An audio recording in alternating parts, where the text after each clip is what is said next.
Là, on est dans un niveau qui s'en vient dangereux.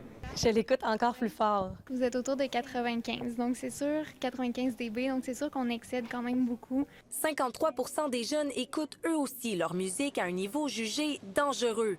Une problématique qui entraîne une perte d'audition précoce. Le problème, c'est que si on abîme notre audition en avant de ça, ça va se cumuler à notre perte auditive classique due à l'âge et fait qu'on va se retrouver avec des gens de plus en plus sourds et de plus en plus tôt. Moi, j'aime ça quand la musique est forte, donc je pense que oui, je l'écoute beaucoup trop forte. J'ai rien pour calculer les décibels, mais si j'en aurais un, je me dirais que c'est trop fort.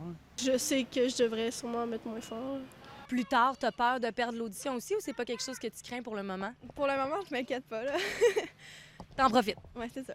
Il y a vraiment une panoplie de types d'écouteurs qui sont offerts sur le marché. Certains vont opter pour les casques d'écoute qui englobent complètement l'oreille, mais les jeunes, eux, vont se tourner vers les écouteurs comme ceux-ci, de type bouton, qui rentrent directement dans l'oreille. Plus près tu es d'une source sonore, plus elle est forte. Donc là, on met la source sonore au plus près, juste avant le tympan, et puis on ferme complètement le conduit auditif. Mais le vrai problème, c'est le volume.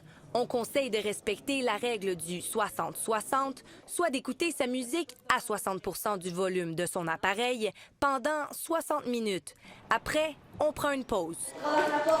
Si la population est de plus en plus conscientisée des effets néfastes des écrans sur leurs yeux, il reste toutefois beaucoup de travail à faire pour la santé de leurs oreilles. On va souvent chez l'optométriste, mais on va pas souvent chez l'audiologiste. Ève Beauregard, TVA Nouvelles, Sherbrooke.